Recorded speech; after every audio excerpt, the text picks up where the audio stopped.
কারীমে আল্লাহ তাআলা বলেছেন, ইন্নাল্লাহা আলা কুল্লি শাইইন কাদির। সন্তান দেওয়ার মালিক পীর বাবা। কিসের অনুমতি? দেশের টাকা বিদেশে মনে ফেরেশতারা নিছে নাকি? চল মুসাফির বান কাঠুরে বহুত দূর তক জানা है, চল মুসাফির বান কাঠুরে বহুত দূর তক জানা है, আজ भी जाना कल भी जाना, जाना बहुत दूर है। ला इलाहा इल्लल्लाह, ला इलाहा इल्लल्लाह, ला इलाहा इल्लल्लाह, ला इलाहा इल्लल्लाह। সম্মানিত হাজিরিন, রাসূল আকরাম সাল্লাল্লাহু আলাইহি ওয়াসাল্লাম যেই জামানায় পৃথিবীতে আগমন করেছেন সেই জামানাটাকে বলা হয় আইয়ামে জাহিলিয়া, মূর্খতার যুগ, বর্বরতার যুগ। ঠিক কিনা? কিন্তু সেই মূর্খতার যুগে, বর্বরতার যুগে অন্যদিকে কেউ মনোযোগ দিবেন না। যদি পারেন সাউন্ড বক্সের আওয়াজটা একটু বাড়াইয়া দেন। আমার দিকে সবাই তাকান। রাসূলুল্লাহ সাল্লাল্লাহু আলাইহি ওয়াসাল্লাম যেই জামানায় আসছেন সেই জামানাকে বলা হয় আইয়ামে জাহিলিয়া, মূর্খতার যুগ, বর্বরতার যুগ। কিন্তু সেই জামানার মানুষগুলা মূলত মূর্খ ছিল না।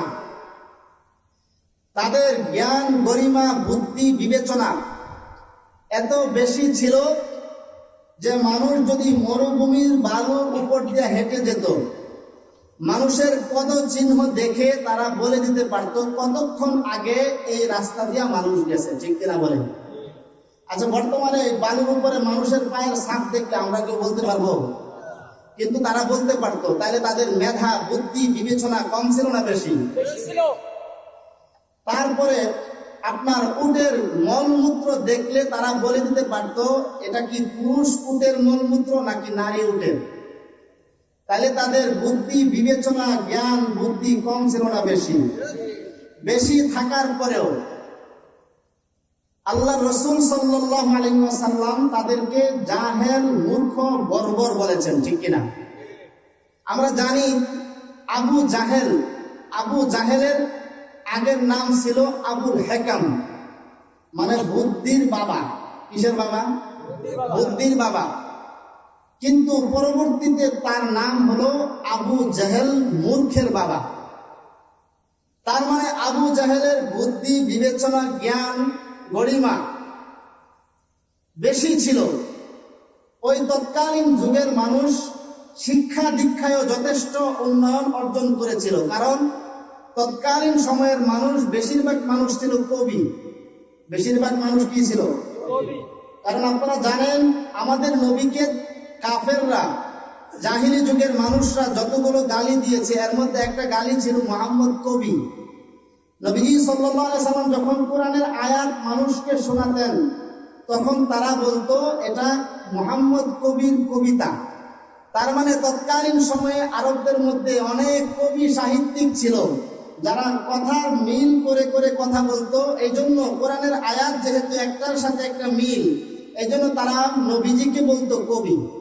তার মানে জাহিলি যুগের মানুষগুলা শিক্ষা দীক্ষায়, জ্ঞান গরিমায়, বুদ্ধি বিবেচনায় এবং উন্নত উৎকৃষ্টতায় শীর্ষস্থানে থাকার পরেও ইতিহাসের কিতাবে তাদেরকে আইয়ামে জাহিলিয়া, মূর্খতার যুগ, বর্বরতার যুগ বলা হয়েছে। ঠিক কিনা?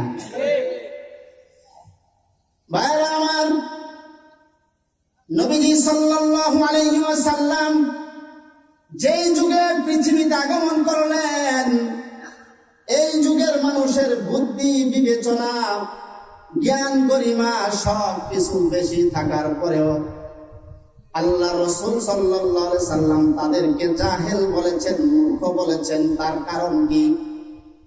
জ্ঞান বুদ্ধি শিক্ষা দীক্ষা উন্নত উৎকৃষ্টতা কোনো কিছুই তাদের কম ছিল না। কিন্তু তারপরেও নবীজি তাদেরকে তাদেরকে জাহেল বলেছেন, মূর্খ বলেছেন, বর্বর জাতি বলেছেন, তার কারণ কি?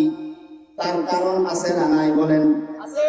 এ বন্ধুগণ আমার, নবীজি সাল্লাল্লাহু আলাইহি সাল্লাম তাদেরকে জাহেল বলার কারণ হচ্ছে শুধু বাহ্যিক উন্নয়ন উৎকৃষ্টতা থাকলে একটা জাতি কখনো সভ্যতা চূড়ান্ত পর্যায়ে পৌঁছতে পারে না, সভ্য হতে পারে না।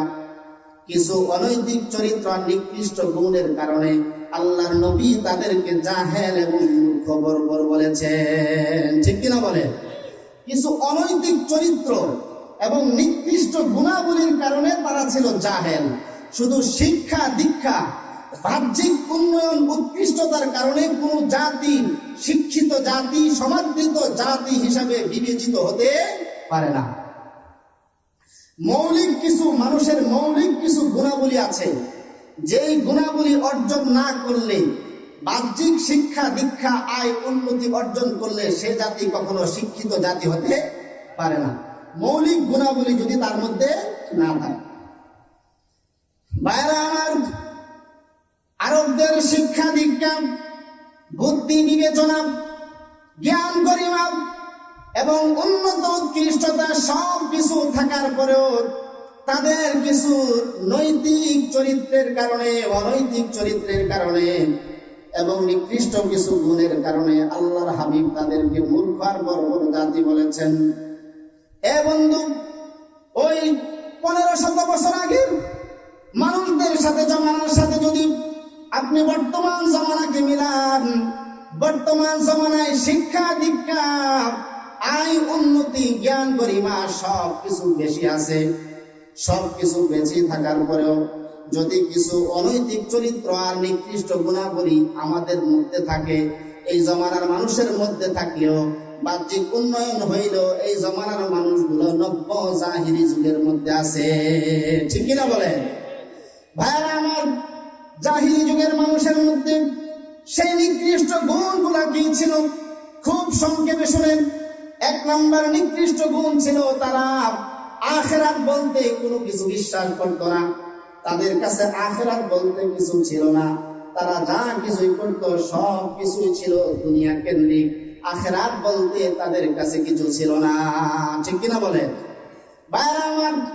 বর্তমান যুগে আমরা শিক্ষা দীক্ষায় রাস্তাঘাট ব্রিজ কালভার্টে আয় উন্নতি জ্ঞান গরিমায় সব কিছুর ক্ষেত্রে উন্নতি অর্জন করলেও আমাদের সমাজে এমন বহু মানুষ আছে তার জীবনের সব কাজ হয় দুনিয়া কেন্দ্রিক, আখিরাতের চিন্তা ফিকির করে না। এরকম মানুষের সংখ্যা আছে না? না, কি বলেন, আছে না নাই? সব কিছু দুনিয়া কেন্দ্রিক, আখিরাতের চিন্তা চেতনা আমাদের ভিতরে নাই। এই কাফেরদের নিকৃষ্ট একটা গুণ ছিল যে এরা যা কিছু করতো সব কিছু ছিল দুনিয়া কেন্দ্রিক, এদের কাছে আখিরাত বলতে কিছুই ছিল না। তো বলেন তো, বর্তমান সময়ে আমাদের বর্তমান যে সময় চলতেছে এই সময়ে আমাদের দেশে হাজারো মানুষ এমন আছে যারা আখিরাতের চিন্তা ফিকির করে না, যা কিছুই করে সব কিছুর পিছনে তারা দুনিয়ার লাভ খুঁজে। কথা বলেন ঠিক না বেঠিক? এরকম মানুষ আছে না নাই? ভাইরা আমার, এই জন্য কেউ যদি দুনিয়াতে বাহ্যিক উন্নয়ন অর্জন করে, শিক্ষা দীক্ষা অর্জন করে, ঢাকা ভার্সিটির প্রফেসর হয়ে যায়, কিন্তু তার ভিতরে আখিরাতের ভয় নাই, চিন্তা নাই, ফিকির নাই, ওই লোকটা শিক্ষিত হোক, যত বড় শিক্ষিত হোক, রাসূলের ভাষায় এই লোকটা মূর্খ এবং বর্বর জাতি। ঠিক কিনা বলে? আমাদের সমাজের সাথে মিলাবেন, আমাদের সমাজের বহু মানুষ আছে যে কাজই করবে শুধু দুনিয়ার লাভ খুঁজবেন, আখিরাতের চিন্তা করবে না। আমি যে কাজটা করতেছি এই কাজের পিছনে আখিরাতের লাভ আছে কিনা এটা দেখবে না।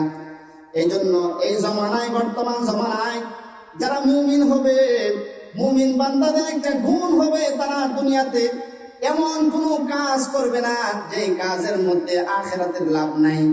এই জন্য মুমিন বান্দা যারা হবে তাদের টার্গেট হবে আমি যে কাজই করব সেই কাজের পিছনে দেখবো আখিরাতের লাভ আছে নাকি নাই। ঠিক কিনা বলে? আপনি যে কাজই করবেন দেখবেন এটার মধ্যে আখিরাতের কোনো লাভ আছে কিনা। যদি আখিরাতের লাভ না থাকে আমি সেই কাজ মুমিন হিসাবে করতে পারি না। কথা বুঝতেছেন? আর যদি আখিরাতের চিন্তা না করে সামনে যা পাই তাই খাই, যা ইচ্ছা তাই করি, মন চায় জিন্দেগি করি, তাহলে আপনিও ওই নবীজির যুগের 1500 বছর আগের যুগের জাহেল, মূর্খ আর বর্বর মানুষের অন্তর্ভুক্ত হয়ে যাবেন। ঠিক কিনা বলেন? ভাইরা আমার, সংক্ষেপ কথা, 2 নাম্বার গুণ তাদের ছিল। ওই জাহিল যুগের মানুষের 2 নাম্বার নিকৃষ্ট গুণ ছিল, তারা আল্লাহ তাআলার সাথে শিরক করত। আবু জাহেলের নাম শুনেছেন আপনারা? আবু জাহেলও আল্লাহকে বিশ্বাস করত। কিতাবের মধ্যে এসেছে, আবু জাহেল যখন কোনো যুদ্ধে যেত, যুদ্ধে যাওয়ার সময় আবু জাহেল কাবা ঘর তওয়াফ করে আল্লাহর কাছে দোয়া করতেন। আল্লাহর কাছে দোয়া করে তারপরে যুদ্ধে যেত।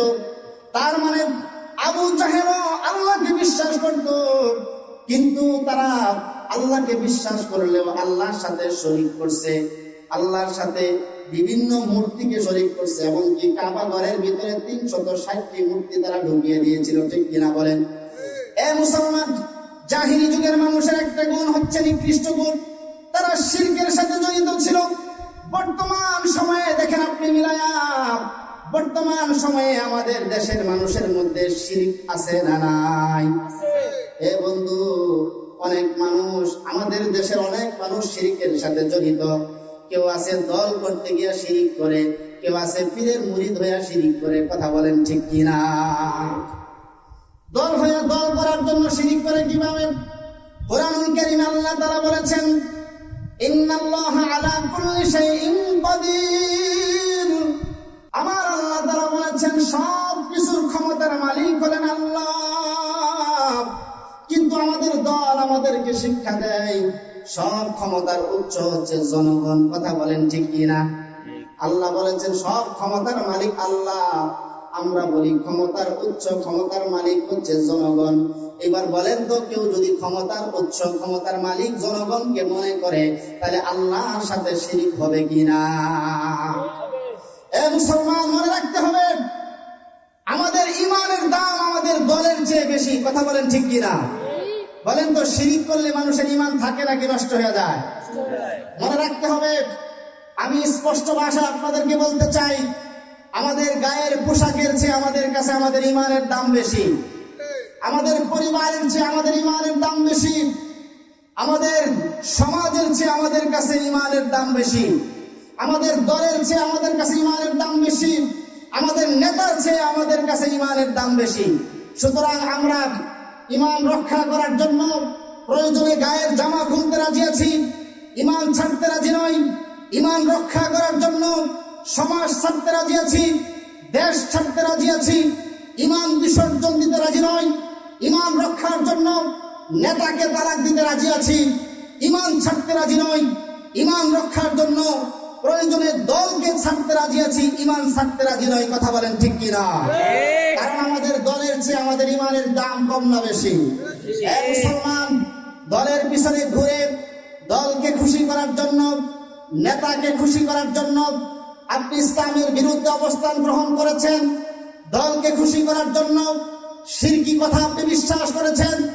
দলকে খুশি করার জন্য, নেতাকে খুশি করার জন্য আলেমদের বিরুদ্ধে অবস্থান গ্রহণ করেছেন। আপনি মনে রাখবেন, আপনার নেতা, আপনার দল মৃত্যু পর্যন্ত কাজে আসবে। মৃত্যুর পরে আপনার নেতাকে, দলকে খুঁজে পাওয়া যাবে না। ঠিক কিনা বলেন? এই জন্য মুসলমান, আমি আর আপনি যদি দুনিয়াতে দলকে তালাক দিতে পারি, দলকে তালাক দিয়ে, নেতাকে তালাক দিয়ে যদি আমরা ইসলামের সাথে সম্পর্ক করতে পারি, কোরআনের সাথে সম্পর্ক করতে পারি, তাহলে মৃত্যুর পরে ইসলাম এবং কোরআন আমাদেরকে পাহারা দিয়া জান্নাত পর্যন্ত পৌঁছায় দিবে। ঠিক কিনা বলেন? এই জন্য দলের পিছনে পড়ে আমাদের ইমান নষ্ট করতে আমরা রাজি না। কথা বলেন ঠিক না বেঠিক? ভাইরা আমার, কথাগুলো খেয়াল করে শুনবেন। জাহিলি যুগের মানুষেরা শিরকের সাথে জড়িত ছিল, এই জন্য তাদের শিক্ষা দীক্ষা সব কিছু থাকার পরেও নবী তাদেরকে জাহেল বলেছেন, মূর্খ বলেছেন। বন্ধু, আমরা যদি শিরকের সাথে জড়িত হয়ে যাই, শিক্ষা দীক্ষার বাহ্যিক উন্নতি যত অর্জন করি না কেন, আমরাও জাহিলি যুগের অন্তর্ভুক্ত হয়ে যাব। ঠিক কিনা বলেন? এ বন্ধু, আমাদের দেশের অধিকাংশ মানুষ পীরের কদমে সেজদা দিয়ে শিরক করে, আমাদের দেশের অধিকাংশ মানুষ মাজারে সেজদা দিয়ে শিরিক করে, পীরের কাছে চায়, মাজারে চায়। আল্লাহ বলতেছেন সব কিছু দেওয়ার মালিক একমাত্র কে? আস্তে নয়, জোরে বলুন কে? আরো জোরে বলুন কে? এ বন্ধু, তিনবার কেন বললাম? কারণ হচ্ছে এটা হচ্ছে স্বীকৃতি, সব কিছু দিতে পারেন একমাত্র কে? এই কথা আস্তে বলা যাবে না, কারণ এটা আল্লাহর তাওহীদের স্বীকৃতি। আমরা মুসলমান হিসাবে উচ্চ কণ্ঠে স্বীকৃতি দিতে চাই সব কিছু দেওয়ার মালিক কে? শুধু সন্তান দেওয়ার মালিক পীর বাবা, ঠিক না? আরে কথা বলেন না কেন? সন্তান দেওয়ার মালিক কে? আচ্ছা বলেন তো, আমাদের দেশে মানুষ পীরের দরবারে যায়, মাজারে যায় সন্তান চায় কি চায় না? চাই। দে রে বাবা দে, একটি সন্তান দে। পীরের দরবারে যায় যারা সন্তান চায়, তাদের ঈমান আছে না নাই? নাই। আরে কথা বুঝেন না? তাহলে আমাদের দেশের আকসার মানুষ, অধিকাংশ মানুষ পীরের দরবারে সেজদা দিয়া, পীরের কাছে সন্তান চায়া ঈমানকে নষ্ট করছে, শিরক করছে। তাহলে বলেন তো, বর্তমান যুগটাকে জাহিলি যুগ বলা যাবে কি যাবে না? বর্তমান যুগটাও জাহিলি যুগ, ঠিক কিনা বলেন? ভাইরা আমার, শিরকের কত ক্ষতি, শিরকের কত বড় গুনাহ, এই ব্যাপারে বিস্তারিত আলোচনা হবে না। আমার বহু আলোচনা সামনে রয়ে গেছে, গুরুত্বপূর্ণ পয়েন্টে আমি কথা বলবো। আমি সমাজের কিছু বাস্তব চিত্র নিয়ে কথা বলবো। কারণ আমরা যখন কথা বলি, বয়ান করি, কারো মন খুশি করার জন্য কথা বলি না, কারো কাছে আমার বয়ান ভালো লাগবে, আগামী বছর দাওয়াত দিবে, এই চিন্তায় কথা বলি না। কারণ আমি কথা বলি, আমরা কথা বলি এই চিন্তায় মানুষের চরিত্র সংশোধন করার জন্য, মানুষের আমল পরিবর্তন করার জন্য। কথা বলেন ঠিক কিনা? আমাদের যাদের চরিত্রের মধ্যে এই রূপগুলা থাকবে, এই গুণাবলী, নিকৃষ্ট গুণাবলী যাদের চরিত্রের মধ্যে থাকবে, আমাদের সেই নিকৃষ্ট গুণাবলী পরিবর্তন করার দরকার আছে না নাই? ভাইরা আমার, শিরক কত বড় ভয়াবহ। কোন মানুষ যদি শিরকের সাথে জড়িত হয়, তার পিছনের সব আমল বরবাদ হয়ে যাবে, তার পিছনের সব আমল নষ্ট হয়ে যাবে। যেমন উদাহরণ দেই, কোন মানুষ যদি হজ করে আসছে, ধনী মানুষ, তার জীবনে একবার হজ ফরজ হয়, হজ করে আসার পরে ওই লোকটা কোনোভাবে শিরকের সাথে জড়িত হয়ে গেছে। এবার শিরকের সাথে জড়িত হওয়ার পরে তার পিছনের সব আমল নষ্ট হয়ে গেছে, তার হজ বাতিল হয়ে গেছে। ওই লোকটা যদি পরবর্তীতে আবার তাওবা করে ফিরে আসে, আবার যদি খাঁটি মুমিন হয়ে যায়, তাহলে ওই যে শিরক করার কারণে তার পূর্বের হজ নষ্ট হয়ে গেছে, ধনী হওয়ার কারণে তার উপরে আবার হজ ফরজ হয়ে যাবে, ঠিক কিনা? এজন্য শিরক করলে তার পিছনের সব আমল বাদ। কোরআনুল কারীমে আল্লাহ তাআলা তার প্যারা হাবিব সাল্লাল্লাহু আলাইহি সাল্লামকে বলতেছেন, ওগো নবীজি, লাইন আশরাকতা লা ইয়াহবাতান্না আমালুক। নবী, আপনিও যদি শিরক করেন, আপনার জীবনের, আপনার পিছনের সব আমল বরবাদ হয়ে যাবে। আল্লাহ তাআলা আখির জামানার পয়গম্বর নবীকে বললেন, নবী গো, আপনিও যদি শিরক করেন, আপনার পিছনের সব আমল বরবাদ হয়ে যাবে। তাহলে আমরা সাধারণ মানুষ শিরক করলে আমাদের পিছনের আর কোনো আমল থাকবে না, সব আমল নষ্ট হয়ে যাবে। এই জন্য মুসলমান যে সমস্ত মানুষেরা শিরকের সাথে জড়িত, এরা উচ্চ শিক্ষিত হইল, নবীজির ভাষায় এরা মূর্খ এবং বর্বর। কথা বলেন ঠিক কিনা? আমাদের মাঝে যাদের শিরকের অভ্যাস আছে, আমরা আজ থেকে শিরক ছেড়ে তওবা করে ভালো হয়ে যাবো, রাজি আছি না নাই? ভাই আমার, দ্বিতীয় নাম্বার গুণ, 3 নাম্বার হচ্ছে জাহিলি যুগের মানুষ গুনাহ। নিকৃষ্ট গুণের মধ্যে 3য় নাম্বার যে গুণটা ছিল, নবীজি সাল্লাল্লাহু আলাইহি সাল্লাম যখন কাফেরদের কাছে কালিমার দাওয়াত দিতেন, ইসলামের সৌন্দর্যতা তুলে ধরতেন, তখন ওই জাহিলি যুগের মানুষগুলা নবীর উপর আক্রমণ করত, নবীকে গালিগালাজ করত, নবীকে হেয় প্রতিপন্ন করত। কথা বলেন ঠিক কিনা? এ বন্ধু, এই বর্তমান জমানায় এমন অনেক নব্য জাহিল আছে, এমন অনেক নব্য জাহিলের গোষ্ঠী আছে, নবীর ওয়ারিস আলেমরা যখন মানুষের সামনে কোরআন থেকে কথা বলে, মানুষকে হক হালালি শিখায়, মানুষকে দিন শিক্ষা দেয়, তখন এক শ্রেণীর মানুষ আছে আলেমদেরকে গালিগালাজ করে, আলেমদের হাতে হাত করা লাগায়, আলেমদেরকে জেলখানায় বন্দি করে, আলেমদেরকে ফাঁসির কাস্টে ঝুলায়। এরকম মানুষ আছে না নাই? এ বন্ধু, যাদের ভিতরে এই গুণ আছে, নবীজি যখন ইসলামের কথা বলতো, কোরআনের কথা নবী যখন বলতেন, তখন ওই জাহিলি যুগের মানুষগুলা নবীর উপর পাথর মারত, নবীর উপরে উটের পচা নারীগুলি চাপায়া দিত, নবীকে পাগল বলতো, নবীকে গালিগালাজ করতো, নবীর উপর নির্যাতন করতো। ঠিক 1400 বছর পরে, 1500 বছর পরে ওই আবু জাহেল, উতবা, সাইবার নাতি পুতারা এখনো জমিনে আছে। নবীর ওয়ারেস আলেমরা যখন কোরআন দিয়া মানুষকে অপারেশন করতে চায়, মানুষের দিলটাকে নরম করতে চায়, তখন এক শ্রেণীর মানুষ আছে আবু জাহেলের নাতিপুতি, এরা আলেমদেরকে জেলখানার ভিতরে ঢুকায়। ঠিক কিনা বলে? কথা ঠিক না ঠিক ভাই বলেন? যদি এই গুণ যাদের মধ্যে আছে, এরা শিক্ষা, দীক্ষা, ক্ষমতা, যত গুণ, বাহ্যিক গুণ অর্জন করুক, এরা জাহেল, এরা মূর্খ, এরা বর্বর। কথা বলেন ঠিক কিনা? তো আমাদের যাদের ভিতরে এই গুণ আছে, পরিবর্তন করার দরকার আছে না নাই?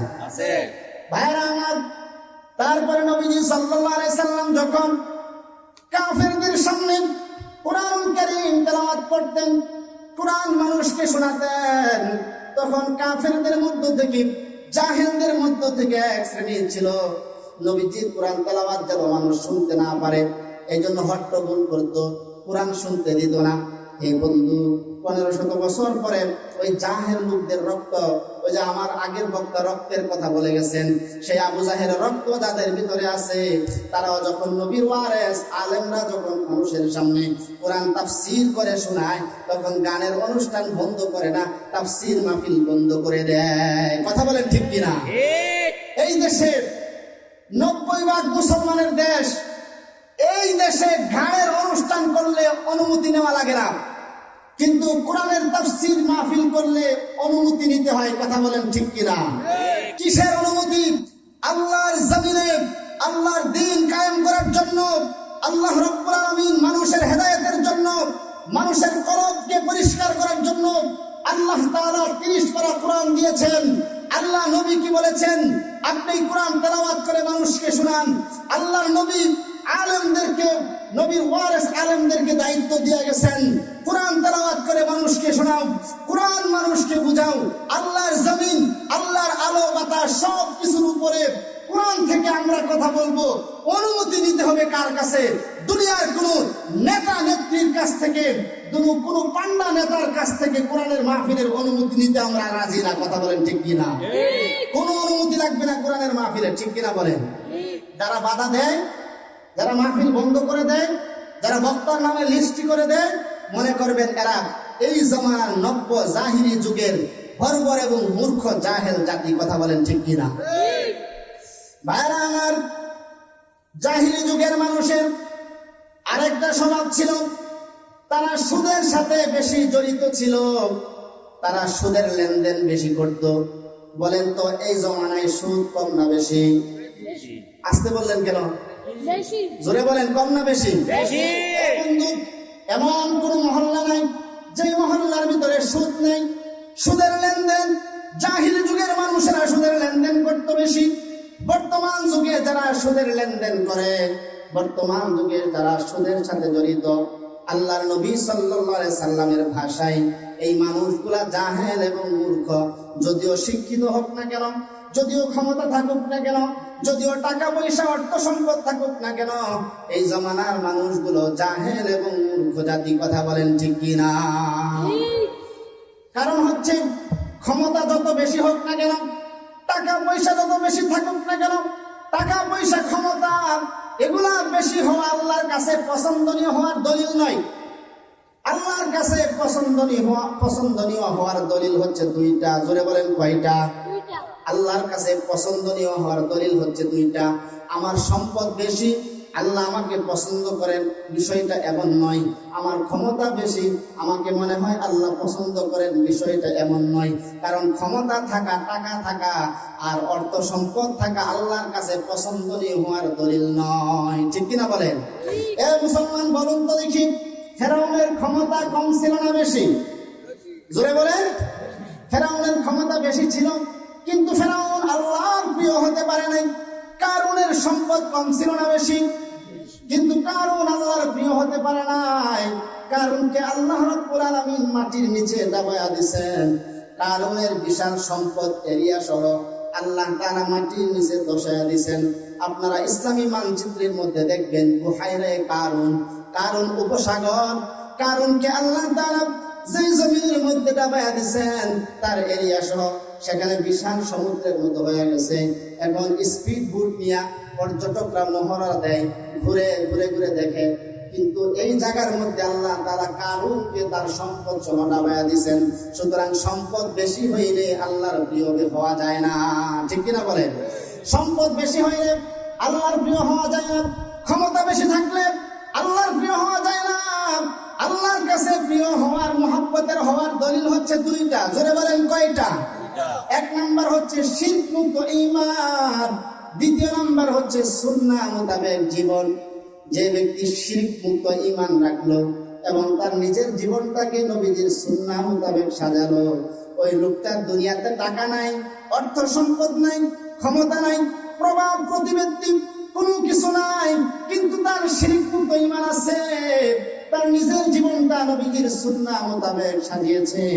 আল্লাহ তাআলা বলেন এই লোকটার দুনিয়াতে অর্থ সম্পদ, টাকা পয়সা, ক্ষমতা, প্রভাব প্রতিপত্তি না থাকলেও এই লোকটার দাম আল্লাহর কাছে দুনিয়ার সব রাজা বাচ্চাদের চেয়ে বেশি হয়ে যায়। আল্লাহু আকবার জোরে বলেন, একটু জিকির করেন লা ইলাহা ইল্লাল্লাহ, জোরে জোরে লা ইলাহা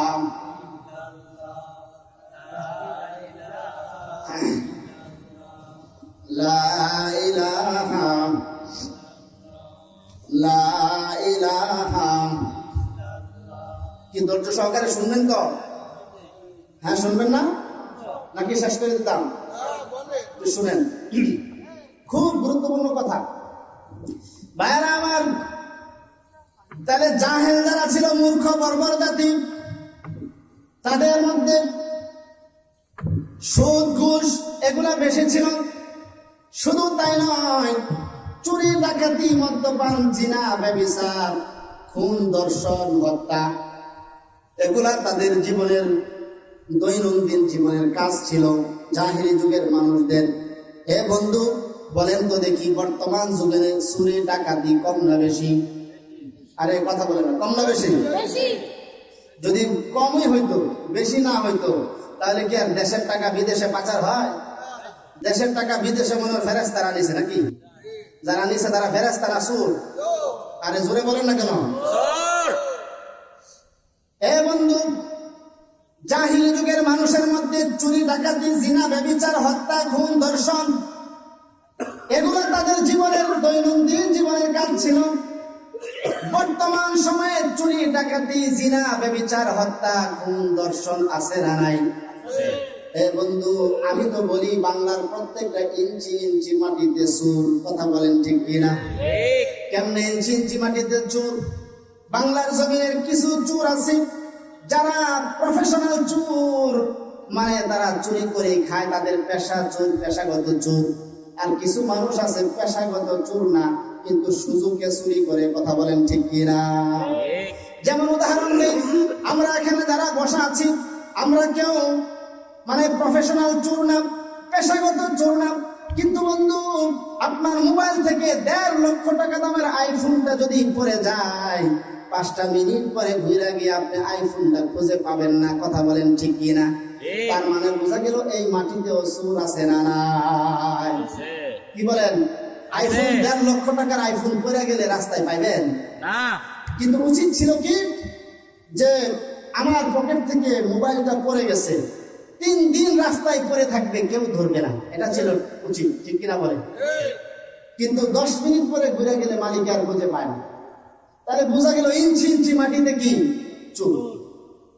আমাদের একজন সাথী ভাই ঈদের মার্কেট করতে মার্কেটে ঢুকছেন, পকেট থেকে টাকা বের করে দিয়েছেন, টাকাটা নিয়ে আবার পকেটে রাখতে রাখতে মোবাইলটা নাই, পকেট থেকে নেই। তার মানে ওই জায়গায় চোর। কথা বলেন ঠিক কিনা? তাহলে চোরের দেশটা ভরে গেছে, ইঞ্চি ইঞ্চি মাটিতে চোর।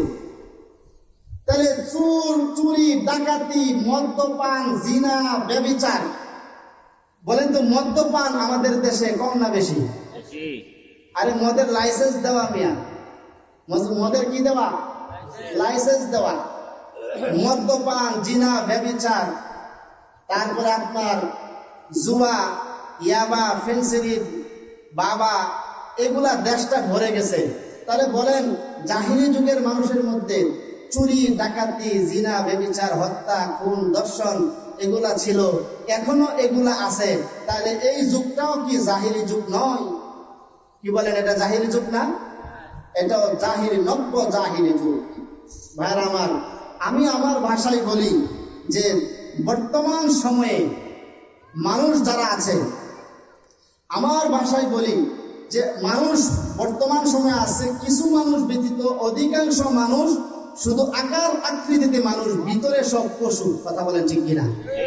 আকার আকৃতিতে মানুষ, ভিতরে পশু। দয়া, মায়া, মোহাব্বত, ভালোবাসা, শ্রদ্ধা, সম্মান কিছু নাই। মাত্র 5,000 টাকার জন্য মানুষকে হত্যা করে, এরকম ঘটনা আছে না? একটা মোবাইল ছিনতাই করবে, আপনি দিচ্ছেন না, ছুরি মেরে আপনাকে হত্যা করে মোবাইল ছিনতাই করবে। ও মানুষটা জানোয়ার। আরে জোরে বলেন, মানুষটা জানোয়ার। এই জন্য বর্তমান সময়ে আমরা আকৃতিগত মানুষ, আমাদের ভিতর নষ্ট হয়ে গেছে, ভিতরে পশু, ভিতরে জানোয়ারি স্বভাব আমাদের ভিতরে ভরপুর। কথা বলেন ঠিক কিনা? এই জন্য আমাদের অন্তরকে পরিষ্কার করা দরকার। জাহিলি যুগের সব স্বভাব আমাদের ভিতরে ঢুকে গেছে। এই জন্য জাহিলি যুগের এই স্বভাব আমাদের পরিবর্তন করার দরকার আছে না নাই? ভাইরা আমার, নবীজি সাল্লাল্লাহু আলাইহি ওয়াসাল্লাম জাহিলি যুগের মানুষগুলাকে সোনার মানুষে রূপান্তরিত করেছেন। কথা বলেন ঠিক কিনা? যেই মানুষটা নবীজির কল্লা কাটার জন্য তরবারি নিয়ে আসছেন, ওই মানুষটাকে নবীজি কোরআন দিয়ে অপারেশন করে জান্নাতের মেহমান বানায়া দিছে। ঠিক কিনা বলেন? এই জন্য নবীজি জাহিলি যুগের মানুষগুলাকে বিনা চাকুতে কোরআন দিয়ে, বিনা চাকুতে অপারেশন করেছেন। তাদের ভিতর থেকে জাহিলি যুগের সব স্বভাব বের হয়ে গেছে। জিনা, ব্যভিচার, খুন, দর্শন, হত্যা বন্ধ হয়ে গেছে। কথা বলেন ঠিক না বেঠিক? এ বন্ধু, আমরাও যদি কোরআন নিজের জীবনে ফিট করতে পারি, কোরআন যদি নিজের সমাজে ফিট করতে পারি, কোরআন যদি নিজের পরিবারের মধ্যে ফিট করতে পারি, কোরআন যদি রাষ্ট্রের মধ্যে ফিট করতে পারি, তাহলে জাহিলি যুগের স্বভাব থেকে মানুষকে বের করে আনা আমাদের জন্য সম্ভব হবে। ঠিক কিনা বলেন? এই জন্য কোরআনের সাথে আমাদের সম্পর্ক রাখার দরকার আছে না নাই? ভাইরা আমার, আপনি যদি কোরআন দিয়ে নিজের জীবন চালান, আপনার জীবনটা হবে জান্নাতি জীবন, সোনালী জীবন। আপনি যদি কোরআন দিয়ে নিজের জীবন চালান, নিজের পরিবার চালান, আপনার পরিবারটা হবে জান্নাতি পরিবার। ঠিক কিনা? আপনি যদি কোরআন দিয়ে সমাজ চালান, সমাজটা হবে সোনালী সমাজ। আপনি যদি কোরআন দিয়ে দেশ চালান, তাহলে দেশটা হবে সোনার দেশ। আর কোরআনকে বাদ দিয়া, কোরআন ছাড়া মুখে মুখে আপনি সোনার বাংলা বলতে পারেন, কোরআন বাদ দিয়া শুধু মুখে মুখে সোনার দেশ বলতে পারেন। কসম খোদার, কোরআন ছাড়া কোনো দেশ কোনোদিন সোনার দেশ হতে পারে না। ঠিক কিনা বলেন? কোরআন ছাড়া কোনো দেশ সোনার দেশ হতে পারে না। কিন্তু অত্যন্ত আফসোসের বিষয় হচ্ছে যে আমরা মুসলমানরা আমাদের কোরআনের সাথে সম্পর্ক নাই। ঠিক না ঠিক বলেন? ভাইরা আমার, আমাদের দেশের 90% মুসলমান, কিন্তু বলেন আমাদের দেশের 90% মুসলমানের মধ্যে আপনার আকসার মানুষ, অধিকাংশ মানুষ পবিত্র কোরআনুল কারীম বিশুদ্ধভাবে তেলাওয়াত করতে জানে না। কথা বলেন ঠিক কিনা? এ বন্ধু, শুধু তাই নয়, আমাদের দেশের মানুষ কোরআন পড়তেও জানে না, কোরআন বুঝেও না, এবং কোরআন দিয়ে নিজের জীবনও চালায় না। এই জন্য হতাশা শেষ হয় না, অশান্তি দূর হয় না। কথা বলেন ঠিক কিনা? কোরআন আল্লাহ শান্তির জন্য দান করেছেন, কোরআন বিশ্ব শান্তি প্রতিষ্ঠা করার জন্য আল্লাহ দান করেছেন, কিন্তু কোরআনের সাথে আমরা মুসলমানদের সম্পর্ক নাই। ভাইরা আমার, পৃথিবীর অপর দেশগুলোর দিকে তাকায় দেখবেন, এদের মুখে দাড়ি নাই, গায়ে লম্বা জামা নাই, মুখে দাড়ি নাই, কিন্তু এরা এত সুন্দর করে কোরআন তেলাওয়াত করে, শুনলে মনে হয় আসমান থেকে আবার কোরআন নাজিল হচ্ছে। ঠিক কিনা ভাই? ভিন্ন ভিন্ন দেশের দিকে তাকায় দেখবেন, মুখে দাড়ি নাই, মাথায় টুপি নাই, গায়ে লম্বা জামা নাই, কিন্তু কোরআন তেলাওয়াত শুনলে গায়ের পশম দাঁড়ায় যায়। কিন্তু অত্যন্ত আফসোসের বিষয় হচ্ছে আমাদের দেশের দাড়িওয়ালা বেশি, টুপিওয়ালা বেশি, পাঞ্জাবিওয়ালা বেশি, কিন্তু কোরআনের সহি তেলাওয়াত জানে না, ঠিক কিনা? এই জন্য আমাদের কোরআনের তেলাওয়াত শিখতে হবে। আমাদের স্লোগান হবে, আমরা যারা দুনিয়াতে ইসলাম প্রতিষ্ঠিত করতে চাই, যারা আমরা ইসলামকে আল্লাহর জমিনে বাস্তবায়ন করতে চাই, আমাদের স্লোগান হবে কোরআন পড়ি, কোরআন বুঝি, কোরআন দিয়ে জীবন গড়ি। বলেন, কোরআন পড়ি, কোরআন বুঝি, কোরআন দিয়ে জীবন গড়ি। আমাদের দেশের মানুষ কোরআন পড়তে জানে না, কোরআন বুঝে না, কোরআন বুঝতেও কোরআন দিয়ে নিজের জীবন চালাইতে চায় না, ঠিক কিনা বলেন? এ বন্ধু, আমাদের মসজিদের ইমাম সাহেব যখন ফজরের নামাজের মধ্যে কোরআন তেলাওয়াত করেন, আয়াত পড়েন, আস-সারিকু ওয়াস-সারিকাতু ফাকতউ আইদিয়াহুমা, এই আয়াত শুনে পিছনে মুসল্লিরা কান্দে, চোখের পানি ছেড়ে ছেড়ে কান্দে, বলে কত সুন্দর মধুর কণ্ঠে তেলাওয়াত। এই তেলাওয়াত শুনে মুসল্লিরা কান্দে। কিন্তু ইমাম সাহেব যখন জুমার নামাজের খুতবায় এই আয়াতের ব্যাখ্যা করে, তাফসীর করে, অর্থ বলে, আস-সারিকু ওয়াস-সারিকাতু ফাকতউ আইদিয়াহুমা, আল্লাহ বলেছেন যে চুরি করবে, চাই সে পুরুষ হোক অথবা নারী হোক, তার দুই হাত কেটে দাও। ইমাম সাহেব যখন এই আয়াতের অর্থ করে, তাফসীর করে, তখন কিছু কিছু সুরের ভিতরে আপনার গায়ের মধ্যে চুলকানি শুরু হয়ে যায়, ঠিক কিনা বলে? ইমাম সাহেব যখন নামাজে তেলাওয়াত করে, আহাল্লাল্লাহুল বাইআ ওয়া হাররামার রিবা, আল্লাহ তাআলা ব্যবসাকে হালাল করেছেন, সুদকে হারাম করেছেন, এই আয়াত শুনে মুসল্লিরা পিছনে কান্দে। কিন্তু জুমার দিন যখন আহাল্লাল্লাহুল বাইআ ওয়া হাররামার রিবা, এই আয়াতের তাফসীর করে, ব্যাখ্যা করে, সুদ খাওয়া যাবে না, সুদ আল্লাহ হারাম করেছেন, তখন ইমাম সাহেবের চাকরি নাই। জোরে বলেন, কথা ঠিক কিনা? তার মানে আমরা কোরআন বুঝলেও কোরআন অনুযায়ী নিজের জীবন চালাই না, ঠিক কিনা বলেন? এ বন্ধু, ইমাম সাহেব নামাজের মধ্যে তেলাওয়াত করে, আয-যানি ওয়াজ-যানিয়াতু ফাজলিদু, যে ব্যক্তি জিনা করবে, অবৈধ সম্পর্ক করে জিনা ব্যভিচারে লিপ্ত হবে, তাকে বেত্রাঘাত করো, 100 বেত্রাঘাত করো। এই আয়াত যখন ইমাম সাহেব নামাজে তেলাওয়াত করে, মুসল্লিরা শান্তির নিঃশ্বাস নেই, কত সুন্দর মধুর কণ্ঠে তেলাওয়াত। কিন্তু ইমাম সাহেব যখন এই আয়াতের ব্যাখ্যা করে, বিশ্লেষণ করে, তখন জিনাখোরদের অন্তরের মধ্যে জ্বালাতন শুরু হয়ে যায়, ঠিক কিনা বলেন? তার মানে আমরা কোরআন পড়ি, কোরআন পড়তে পারলেও, কোরআন বুঝলেও কোরআন অনুযায়ী নিজের জীবন গঠন করি না, কথা বলেন, ঠিক কিনা? এ বন্ধু, সাহাবায়ে কেরাম যারা ছিলেন, জাহিলি যুগের মানুষ যারা ছিল, তারা যখন কোরআন পড়লো, কোরআন বুঝলো, কোরআন দিয়ে নিজের জীবন চালালো, তখন তাদের ভিতরটা পরিষ্কার হয়ে গেল, জাহিলি যুগের সব স্বভাব বের হয়ে গেল। কিন্তু বর্তমান যুগের জাহেল মানুষ যারা, তারা কোরআন পড়েও না, কোরআন বুঝেও না, কোরআন বুঝতে সেই অনুযায়ী নিজের জীবন চালাইতে চায় না। এই জন্য জাহিলি যুগের স্বভাবগুলো আমাদের ভিতর থেকে বের হয় না, ঠিক কিনা বলেন? ভাইরা আমার মূল আলোচনায় যাওয়া হলো না, সময় সংক্ষেপের কারণে আমি আপনাদেরকে বলি, আমাদের দেশের মানুষ কোরআন পড়তে জানে না, কোরআন বুঝে না, কোরআন দিয়ে নিজের জীবন চালায় না। এই জন্য জাহিলি যুগের স্বভাব ভিতর থেকে বের হয় না। আমরা নামাজ পড়ি, আবার অন্যের হক নষ্ট করি, নামাজ পড়ি সুদের সাথে জড়িত, নামাজ পড়ি ঘুষের সাথে জড়িত, কথা বলেন, ঠিক কিনা? ভাইরা আমার, সাহাবায়ে কেরাম নবীর জামানায় ওই জাহেল মূর্খ বর্বর যুগের মানুষগুলা কোরআনকে গ্রহণ করে নিয়েছে, তাদের ভিতরে পরিবর্তন এসে গেছে। নবীজির জামানার একটা ঘটনা শোনায়। নবীজির জামানার, জাহিলি যুগের জামানার যুবকদের চরিত্র ছিল এত খারাপ, যারা যুবতী মেয়ে দেখলে এদের উপর ঝাঁপায়া পড়তো। একদিন হঠাৎ করে যুবতী মেয়ে মরুভূমি দিয়ে যাচ্ছেন, রাস্তা হারিয়ে ফেলেছেন, ঘুরতে ঘুরতে সন্ধ্যা ঘনিয়ে আসছে। মেয়েটা মনে মনে চিন্তা করলো, হায় হায়, আরবের যুবকদের চরিত্র এত খারাপ, যদি এই মুহূর্তে সন্ধ্যা ঘনিয়ে আসছে, কোন যুবকের সামনে পড়ে যায়, আমি আমার ইজ্জত নিয়ে বাড়িতে ফিরতে পারবো না। এই জন্য চিন্তা করতেছেন। এমন সময় মেয়েটা তাকায় দেখেন সামনে একটা যুবক দেখা যায়। মেয়েটা আফসোস করে বলে, হায় হায়, যেখানে বাঘের ভয় সেখানেই রাত্র হয়। এমনি যুবকটা দেখতে পারলো মেয়েটাই দস্তবোধ করতেছে। যুবক দূর থেকে ডাক দিয়ে বলে, ও বোন, তুমি ভয় পাও না, আমি তোমার কোনো ক্ষতি করব না। বলেন আল্লাহু আকবার। যুবক ডাক দিয়া করে, বোন তুমি ভয় পেও না, তোমার কোনো ক্ষতি আমি করব না। যুবক ডাক দিয়া করে, বোন তুমি কোথায় যাইবা আমাকে বলো, আমি যুবক তোমাকে আমার জিম্মাদারিতে তোমার বাড়িতে পৌঁছায়া দিব। যুবক ডাক দিয়া বলে, ও বোন তুমি আমার পিছনে পিছনে হাঁটবে, আমি তোমার সামনে হাঁটবো, তুমি পিছন থেকে আমাকে ইশারা করবে কোন দিকে তোমার বাড়ি, ডানে যাব নাকি বামে যাব, পিছন থেকে তুমি আমাকে ইশারা করবে।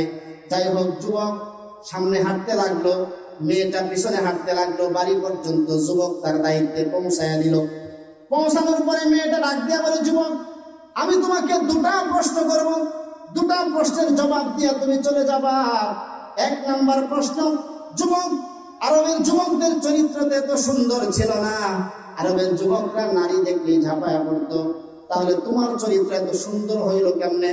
এই নির্জন মরুভূমি, জনমানব শূন্য নির্জন মরুভূমি, এখানে আমি একজন সুন্দরী মেয়ে ছাড়া আর কেউ ছিল না, তুমি চাইলে আমার ইজ্জতের উপর হামলা করতে পারতে, এখানে কোনো মানুষ ছিল না। যুবক তোমার চরিত্র এত সুন্দর কিভাবে হলো? যুবক ডাক দিয়া বলে, ঘুমরে তুমি ঠিকই বলেছ, আমার চরিত্র খারাপ ছিল, আমিও মেয়ে দেখলে ঝাঁপিয়ে পড়তাম, আমিও নারীদের উপর আকৃষ্ট ছিলাম, কিন্তু কিছুদিন আগে নবী মুহাম্মদুর রাসূলুল্লাহ সাল্লাল্লাহু আলাইহি ওয়াসাল্লামের হাতে হাত দিয়া কালিমা পড়ে মুসলমান হয়ে গেছি। নবী আমাকে কোরআন শিখাইছেন, নবী কোরআনের আয়াত শিখাইছেন। যুবক রে, যেখানে তিনজন মানুষ থাকবে সেখানে শুধু তিনজন থাকবে না, সেখানে আরো একজন আছেন, তিনি কে? যেখানে চারজন থাকবে সেখানে চারজন নয়, চারজনের সাথে পঞ্চম আরেকজন আছেন, তিনি কে? যেখানে একজন থাকবেন সেখানে একজন নয়, একজনের সাথে আরো একজন আছেন, তিনি কে? কোরআনের এই শিক্ষা আমার ভিতরে আসছে। নির্জন মরুভূমি, জনমানব শূন্য নির্জন মরুভূমিতে তুমি আর আমি ছাড়া কেউ ছিলাম না, কিন্তু আমাদের সাথে আরো একজন আছেন, তিনি হলেন আল্লাহ। আল্লাহু আকবার বলেন। মেয়েটা অবাক হয়ে ডাক দিয়ে বলে, যুবক তোমার কাছে আমার দ্বিতীয় প্রশ্ন, তুমি আমাকে পিছনে পিছনে হাঁটতে বললাম আর তুমি সামনে সামনে হাঁটনা, এর কারণ কি? আমি আমার বাড়ি চিনি, আমি সামনে হাঁটতাম, তুমি পিছনে হাঁটতা, তুমি আমাকে পিছনে দিলাম, পিছন থেকে ইশারা দিলাম, এর কারণ কি? যুবক ডাক দিয়া বলে, বোন তুমি যদি আমার সামনে হাঁটতা আর আমি যদি তোমার পিছনে হাঁটতাম, শয়তান আমার দিলের ভিতরে কুমন্ত্রণা দিত। যুবক রে তাকায় দেখ, কত সুন্দর যুবতী মেয়ে, নির্জন মরুভূমি, এখানে কেউ নাই, চাইলে তোর মনের খায়েশ পূরণ করতে পারো। তুমি যদি সামনে থাকতে আমার নজর তোমার দিকে পড়লে আমাকে শয়তান কুমন্ত্রণা দিত, এই জন্য আমি তোমাকে পিছনে রেখেছি যেন শয়তান আমাকে কুমন্ত্রণা দিতে না পারে। বলেন সুবহানাল্লাহ। কি সুন্দর শিক্ষা কোরআনের! একটা এই কোরআন, পবিত্র কোরআন একটা অচরিত্রবান, নিকৃষ্ট চরিত্রবান মানুষের চরিত্রকে বিনা চাকুতে অপারেশন করে সে মানুষের দিলটাকে, মানুষের অন্তরটাকে, মানুষের চরিত্রটাকে সুন্দর বানায় দেয়। কথা বলেন ঠিক কিনা? এই জন্য ভাইরা আমার, আমরা যদি আমাদের অন্তরকে পরিষ্কার করতে চাই, অন্তরটাকে যদি আমরা চরিত্রবান বানাতে চাই, তাহলে কোরআনের সাথে আমাদের সম্পর্ক রাখার দরকার আছে না নাই? এজন্য আমাদের স্লোগান হবে, কোরআন পড়ি, শুধু কোরআন পড়লেই হবে না, কোরআন বুঝি, শুধু বুঝলেই হবে না, কোরআন দিয়ে নিজের জীবন গড়ি, কোরআনে যা নিষেধ করবো না, কোরআনের যা আদেশ ছাড়বো না। রাজি আছি তো ইনশাআল্লাহ? কোরআন দিয়ে আমাদের জীবন চালাতে রাজি আছি না নাই? এই জন্য আমরা আমাদের অন্তরকে নরম বানাবো, কোমল অন্তর বানাবো। কারণ আপনি কোমল অন্তরের এত দাম যে নরম অন্তর, কোমল অন্তর, পরিশুদ্ধ আত্মা একজন মানুষকে জান্নাত পর্যন্ত পৌঁছায় দিতে পারে। বলেন সুবহানাল্লাহ। নবীজির কাছে একজন সাহাবী আসছেন, যে সাহাবী পপুলার কোনো ব্যক্তি ছিলেন না, ফেমাস কোনো ব্যক্তি ছিলেন না, বর্তমানের ভাষায় ভাইরাল কোনো ব্যক্তি ছিলেন না, সাধারণ একজন মানুষ ছিলেন। তো নবীজি সাল্লাল্লাহু আলাইহি সাল্লাম এই সাহাবীকে লক্ষ্য করে বলেছেন, এই লোকটা জান্নাতি। বলেন সুবহানাল্লাহ। সাহাবায়ে কেরাম পেরেশান, কি এই লোকের কি অতিরিক্ত আমল আছে যে কারণে নবী তাকে জান্নাতি বলল? তো দ্বিতীয় আরেকদিন এই লোকটা আসছে, নবীজি বললেন এই লোকটা জান্নাতি। সাহাবায়ে কেরামের পেরেশান বেড়ে গেল, কেন নবী তাকে 2 দিন জান্নাতের ঘোষণা দিলেন? আমরা জানি যে নবীজি 10 জন সাহাবী আশারায়ে মুবাশশারা জান্নাতে সার্টিফিকেট প্রাপ্ত, কিন্তু এই 10 জন ছাড়াও আরো অন্তত 50 জন সাহাবীকে নবীজি জান্নাতের ঘোষণা দিয়েছেন। বলেন সুবহানাল্লাহ। তো 2 বার জান্নাতের ঘোষণা দিয়েছে। এইবার সাহাবায়ে কেরাম পেরেশান, কিরে তার মধ্যে কি এমন আমল আছে যে নবী তাকে বারবার জান্নাতের ঘোষণা দেন। কিছুদিন পরে আবার আসছে, নবীজি তৃতীয়বার বললেন এই লোকটা জান্নাতি। এবার সাহাবায়ে কেরামের পেরেশান, সব সাহাবী মিলে ওই সাহাবীর বাড়িতে গেলেন, গিয়া বললেন, ভাই আপনি অতিরিক্ত কি আমল করেন? আমরা নামাজ পড়ি, আপনিও নামাজ পড়েন, আমরা রোজা রাখি, আপনিও রোজা রাখেন, আমরা যে আমল করি আপনিও তা করেন, অতিরিক্ত কোন আমল করেন যে আমলের কারণে আল্লাহর নবী আপনাকে জান্নাতের ঘোষণা দিয়েছেন? ওই সাহাবী বলেন যে আমি তেমন কোনো অতিরিক্ত আমল করি না, সারা রাত নামাজ পড়ি না, সারাদিন নফল রোজা রাখি না, কিন্তু আমি একটা আমল করি, একটা কাজ করি। সেটা কি? রাতের বেলায় যখন আমি বিছানায় ঘুমাতে যাই তখন আমি যত মানুষের দ্বারা কষ্ট পাইছি সবাইরে মাফ করে দিই, আর আমাকে যত মানুষ কষ্ট দিছে সবাইরে মাফ করে দিয়া পরিশুদ্ধ একটা বিশুদ্ধ অন্তর নিয়ে আমি বিছানার মধ্যে ঘুমায়া যাই। তখন সাহাবায়ে কেরাম বলেন, হ্যাঁ, এই পরিশুদ্ধ অন্তরের কারণেই আল্লাহর নবী তাকে তিনবার জান্নাতের ঘোষণা দিয়েছেন। বলেন সুবহানাল্লাহ। ইয়াউমা লা ইয়ানফাউ মালু ওয়ালা বানুন ইল্লা মান আতাল্লাহা বিকলবিন সালিম। কিয়ামতের ময়দানে ধন সম্পদ সন্তান সন্ততি কোনো কাজে আসবে না, ইল্লা মান আতাল্লাহা বিকলবিন সালিম, একটা বিশুদ্ধ অন্তর কিয়ামতের ময়দানে কাজে আসবে। এজন্য আমরা আমাদের অন্তরকে বিশুদ্ধ করব কোরআনের মাধ্যমে। রাজি আছি না নাই? আল্লাহ আমাদেরকে তৌফিক দান করুন। আমরা বলি আমিন। ওয়া আখিরু দাওয়ানা আলহামদুলিল্লাহি রাব্বিল আলামিন। আসসালামু আলাইকুম ওয়া রাহমাতুল্লাহি ওয়া বারাকাতুহু।